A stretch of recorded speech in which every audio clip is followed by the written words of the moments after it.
Қайырлы күн достар. Бүгін сіздерге қазіргі уақытта хит тренд болып жатқан тары сметаниктің рецептісімен бөлісетін боламын. Дәл осы рецептпен табыс тауып заказ қабылдауларыңызға болады.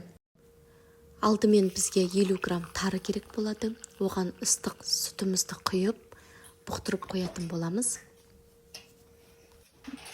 Енді қамырына кірісейік. Бұл жерде 80 грамм сары май. Ертіп алып, оған қантымызды қосып, жұмыртқамызды қосып, әбден араластырып алатын боламыз. 1-2 минут венчиктің көмегімен жақсылап осылай араластырып аламыз. 200 грамм ұнымызды салып, оған 5-6 грамм разрыхителімізді қосамыз. Ванилин болса ванилин қосуға болады.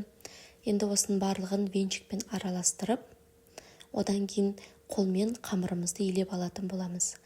Бізде өте жұмсақ, эластичный, сондай қолға жабыспайтын қамыр шығатын болады. Қазір хит болып жатқан керемет тары чизкейк, тары сметаникті өздеріңізде жасап көріңіздер. Дайын болған қамырымызды мешокқа салып, холодильникқа салып қоятын боламыз. 15-20 минутқа қамырымыз тынығу қажет.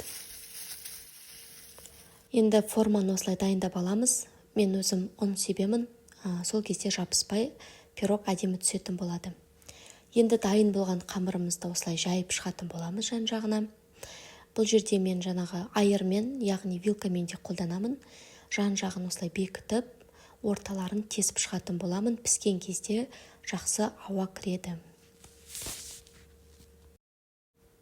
Салмасына бізге 300 грамм қаймақ, 20%-те, 3 жұмыртқа, немесе 2 жұмыртқа қосуларыңызға болады. Крахмал кукурузный, және де 100 грамм қант қосасыздар. Және де бұқтырып қойған тарымызды қосып, әбден массамызды бір келкі болғанша былғап аламыз. Осылай дайын тұрған формамызға құйып, 180 градуста 30-40 минут пісіріп алатын боламыз.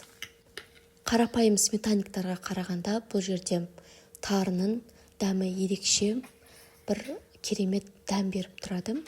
Үйде жасап, жақындарыңызды қуантып көріңіздер.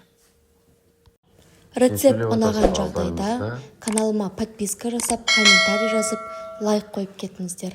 Жақындарыңызбен бөлісе отырыңыздар.